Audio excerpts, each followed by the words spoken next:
আমাদের চুয়াডাঙ্গা জেলা টিমের খেলোয়াড় বিপ্পা ভাইয়ের কাছে প্রশ্ন একটা। বিপ্পা ভাই, আজকে বাংলাদেশ বনাম ভুটানের খেলা, আজকের খেলা নিয়ে আপনি কিছু বলবেন?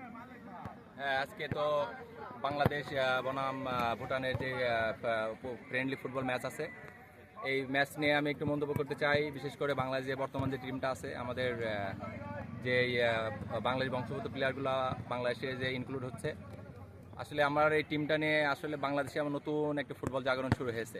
এই জাগরণটা ইনশাল্লাহ আগামী দিনেও থাকবে।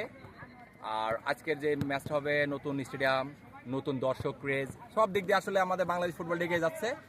আর সবাই আমরা যারা আছি দর্শক, তারা সবাই আমরা বাংলাদেশকে সাপোর্ট করি, বাংলাদেশকে খুব ভালো রেজাল্ট করুক। অনেকদিন পর একটা ভালো একটা ম্যাচ দেখতে যাচ্ছি আমরা। একটা প্রশ্ন, আজকের খেলার প্রেডিকশনটা আপনি একটু বলবেন? আজকের খেলার প্রেডিকশন অবশ্যই আমি বাংলাদেশ নিয়ে আশাবাদী। আজকে যেহেতু বাংলাদেশে অনেক একটা ব্যালেন্স টিম, যেখানে হামজা চৌধুরীর মতো মিডফিল্ড আছে, আর বাংলাদেশের লোকাল প্লেয়ারগুলো দিয়ে একটা খুবই সুন্দর টিম আছে।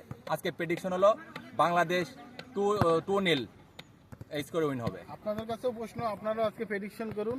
খেলা শুরু হওয়ার শেষ মুহূর্ত আগে আপনাদের জন্য আকর্ষণীয় পুরস্কার আছে। এবারে ফার্স্ট হবে। ওকে।